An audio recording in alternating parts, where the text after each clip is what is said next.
Hello friends, আপনারা নিশ্চয়ই আগের ভিডিওটা দেখেছেন যে কীভাবে আপনারা রস ভ্যালির যে রিফান্ড পাওয়ার জন্য অনলাইন অ্যাপ্লিকেশন করতে হয়। তো এই অনলাইন রস ভ্যালির রিফান্ড পাওয়ার জন্য যে অনলাইন অ্যাপ্লিকেশন করতে গেলে নানা রকম সমস্যা হচ্ছে। তো আমি আজকে আপনাদের সামনে একটা সমস্যা তুলে ধরেছি, যেটা হচ্ছে আপনারা যখনই অ্যাপ্লাই করছেন দেখবেন আপনাদের যে সার্টিফিকেট আছে সেটা দেখাচ্ছে যে সার্টিফিকেট নাম্বার অলরেডি এক্সিট। তো এই যে প্রবলেমটা কীভাবে আপনারা সমাধান করবেন পুরো প্রসেসটাই দেখাবো। তো আপনারা প্রত্যেকেই জানেন রস ভ্যালির যে অনলাইন অ্যাপ্লিকেশন করার জন্য এখানে যে নতুন ওয়েবসাইট একটা ক্রিয়েট করা হয়েছে, সেই ওয়েবসাইটে কিন্তু আপনাদের আসতে হবে। লিঙ্ক আমি ডিসক্রিপশনে দিয়ে দেবো। তো এখানে এসে আপনারা যেরকমভাবে অ্যাপ্লিকেশন করতে হয় আশা করি আগের ভিডিও দেখে আপনারা জেনে নিয়েছেন। তো এখানে দেখুন আপলোড সার্টিফিকেট। তার আগে আমি প্রথমে দেখিয়ে দিই যে প্রবলেমটা শো হচ্ছে সেই প্রবলেমটা কীভাবে হচ্ছে বা কেন হচ্ছে, সমস্ত কিছুই কিন্তু আপনারা জানতে পারবেন ভিডিওটাতে। তো আগে প্রবলেমটা দেখাই যে কী প্রবলেম শো হচ্ছে, তারপর আমি সলিউশনটা বলছি যে কীভাবে আপনারা এটা সলিউশন করবেন। তো এখানে ফর্মটা আগে ফিল আপ করতে হবে। তো আমি এই ফর্মগুলো ফিল আপ করে নিয়ে তারপর আপনাদের দেখাচ্ছি যে সলিউশনটা কী বা প্রবলেমটা কী আসছে। তো এখানে দেখতে পাচ্ছেন আমি সমস্ত ফর্মটা ফিল আপ করে নিয়েছি। ফর্ম ফিল আপ করে নেওয়ার পর তারপরে যে প্রবলেমটা আসছে সেই প্রবলেমটা কী শো হচ্ছে সেটাই আমি দেখাচ্ছি। তো এখানে দেখুন সমস্ত কিছু ফিল আপ করে নেওয়ার পর কন্টিনিউ ফর ডকুমেন্টস আপলোডে যখনই ক্লিক করবেন আপনাদের সামনে একটা নোটিফিকেশান শো হবে, যেখানে দেখাচ্ছে যে আপনার যে সার্টিফিকেটটা সেটা অলরেডি ইউজ করা হয়ে গেছে। তো এই যে প্রবলেমটা কেন শো হচ্ছে আমি সমস্ত কিছু বলবো, কী কারণে প্রবলেমটা হচ্ছে। তো এটা সার্ভারের কারণে হচ্ছে, এটা দেখতে পাচ্ছেন এই যে ব্যাপারটা, এটা আপনারা ট্রাই করতে থাকবেন, কারণ যেহেতু এখন সার্ভার স্লো হয়ে গেছে যার কারণে আপনাদের সময় নিতে পারে। তো এখানে দেখতে পাচ্ছেন যে নোটিফিকেশনটা বলছিলাম যে সার্টিফিকেট অলরেডি এক্সিট, অর্থাৎ আপনি যে সার্টিফিকেটটা দিয়ে অ্যাপ্লিকেশন করছেন এই সার্টিফিকেটটা আপনি কিন্তু অলরেডি ব্যবহার করা হয়ে গেছে বা ওটা অ্যাপ্লিকেশন করা হয়ে গেছে।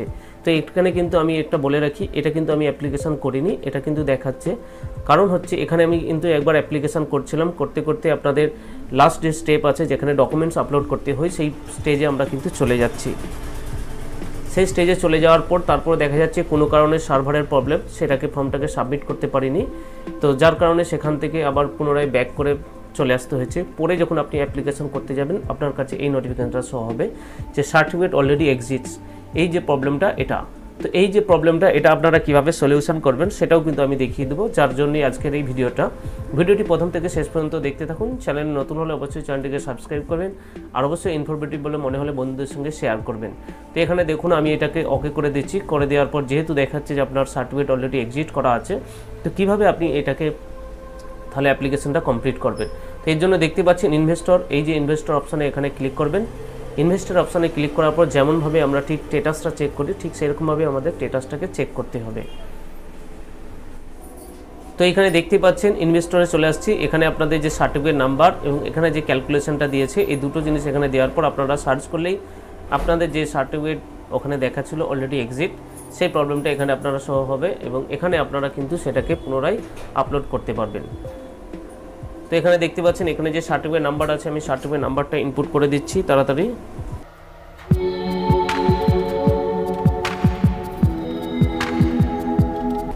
সার্টিফিকেট নাম্বারটা ইনপুট করার পর এখানে দেখতে পাচ্ছেন একটা ক্যালকুলেশন দিয়েছে 2 + 8 = 10। দেওয়ার পরে এখানে আমি সার্চ অপশানে ক্লিক করলাম। সার্চ অপশানে যখনই ক্লিক করবেন আপনাদের সামনে শো হবে আপনার যে অ্যাপ্লিকেশান স্ট্যাটাসটা।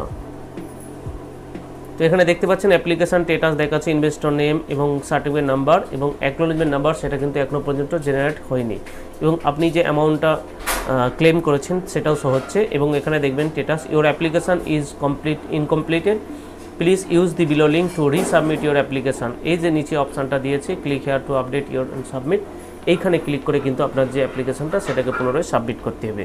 তো এখানে আপনি ক্লিক করবেন, ক্লিক করার পর আপনি যে অ্যাপ্লিকেশান করেছেন আপনার সেই অ্যাপ্লিকেশান ফর্মে আপনাকে পুনরায় নিয়ে যাওয়া হবে এবং সেখান থেকে গিয়ে আপনারা কিন্তু আপনাদের যে অ্যাপ্লিকেশান সেটাকে ডকুমেন্টসগুলো পুনরায় আপলোড করে দিয়ে সমস্ত কিছু চেক করে নিয়ে পুনরায় কিন্তু রিসাবমিট করতে পারেন। করার পর আপনার যে অ্যাপ্লিকেশান সেটা সাবমিট হবে। তো এখানে দেখতে পাচ্ছেন চলে আসছে যে আপলোড ডকুমেন্টস, সমস্ত কিছু চলে আসছে। এখানে নিচের দিকে আসবেন, আসার পরে দেখতে পাচ্ছেন আপনার যে ডকুমেন্টস সেগুলোকে আপলোড করতে হবে। তো এখানে প্রথমেই যে অরিজিনাল সার্টিফিকেট বলেছে সেগুলো যেমনটি বলেছে তেমনটি ঠিক এক এক করে আপনাদের আপলোড করে নিতে হবে। তো এখানে আমি সমস্ত কিছু অলরেডি আগে থাকতে স্ক্যান করে রেখেছি এবং সেগুলোকে আপলোড করে দিচ্ছি এক এক করে। আপনারা চাইলে আপনাদের যে ডকুমেন্টস সেগুলোকে আপলোড করে নেবেন, করে নেওয়ার পর এই যেরকমভাবে প্রসেসটা বললাম এই যে প্রবলেমের এই প্রসেসটাকে আপনারা ওভারকাম করতে পারেন।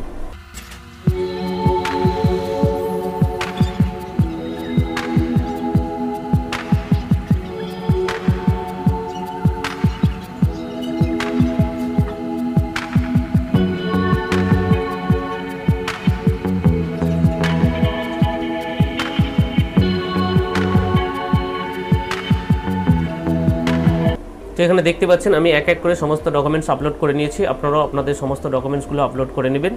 নেওয়ার পর এখানে দেখতে পাচ্ছেন যে সাবমিট বাটন, এই সাবমিট বাটন অপশনে ক্লিক করবেন।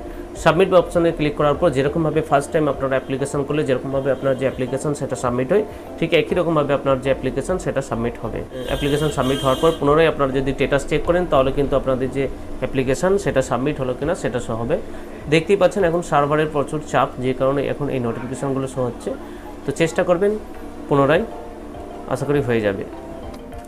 তো আমি এখানে বারবার চেষ্টা করার পরেও কিন্তু অ্যাপ্লিকেশনটা সাবমিট করতে পারলাম না। প্রায় আধ ঘন্টা হয়ে গেল আমি চেষ্টা করলাম, কারণ এটা হচ্ছে সার্ভার প্রবলেমের জন্য। তো আপনারা কিন্তু চেষ্টা করতে থাকবেন, বা যখন সার্ভার ঠিক থাকবে তখন কিন্তু আপনারা ফর্মটাকে সাকসেসফুল সাবমিট করতে পারবেন। তো তারপর সাবমিট করার পর আপনারা যেমনভাবে ঠিক স্ট্যাটাস চেক করেন, ইনভেস্টরে গিয়ে আপনাদের যে সার্টিফিকেট নাম্বার এবং সেখানে ক্যাপচার দিয়ে আপনারা স্ট্যাটাস চেক করবেন। আশা করি আপনাদের যে অ্যাপ্লিকেশন সেটা আপনাদের কিন্তু কমপ্লিট হয়ে যাবে। তো এই ছিল আজকে ছোট্ট আপডেট। আশা করি ভিডিওটা আপনাদের জন্য খুব ইনফরমেটিভ হয়েছে। তো এইরকমভাবে আপনারা অ্যাপ্লিকেশন করে আপনারা কিন্তু আপনাদের অ্যাপ্লিকেশনটা সাবমিট করতে পারেন। যদি কোনো বন্ধুদের এই প্রবলেম হয়ে থাকে তাদেরকে শেয়ার করে জানিয়ে দিতে পারেন।